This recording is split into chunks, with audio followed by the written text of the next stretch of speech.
I forgot what used to work. When I started my real estate journey, I was living in Oshodi and I was working in Lekki Phase 1. And I started with selling off-plan properties. Now, for those of you that don't know what off-plan properties are, they are actually properties that are still under construction. So I used to believe that people, love to buy property that they can see. So in my head, I'm like, why would someone want to buy a property that is still under construction? I didn't understand it. And so what I did was try to understand what it was. And so I started visiting projects that the company that I was working for has delivered. Projects that is sold at the upland stage that they have delivered. And there were a lot of them, over 20 estates. So I was like, okay, wow, this works. So the moment I understood what it was, I started pushing it more, started pushing it for sale, but the sales wasn't coming. Like, I was really pushing, but it wasn't coming. And then I started praying my rosaries.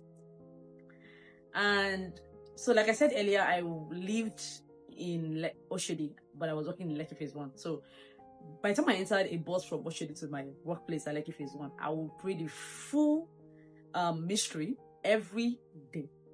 And the doors started opening. I started selling.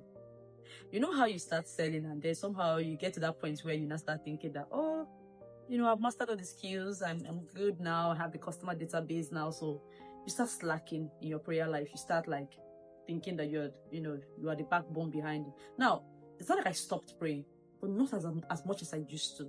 Then as I pray my rosary, on my way to work, when I get to the office, I will pray at my desk before I even start work. And if I'm going for an inspection, I will pray before I go for the inspection. When I'm done with the inspection, I will pray. It's just a lot. I pray all the time. I can be driving and praying. Until last year when I watched a video, a few videos on TikTok about people talking about their prayer, their prayer lives and all that. I'm like, what happened?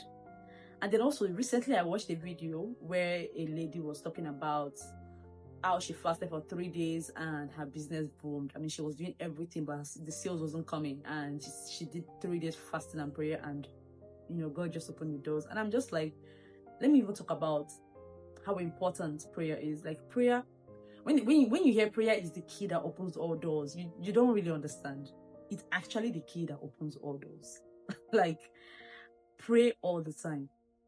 Pray, don't forget what got you there in the first place. Don't think it's by your skill. Don't think it's because you're so beautiful or you're so good at what you do. At the end of the day, God is the one that gives wealth. At the end of the day, God is the one that will bring our customers. And also, it's God that's going to bring the sales. So, as much as you will do what you need to do, fall back in prayer. Thank you for watching and have a blessed and a fruitful week ahead. Bye.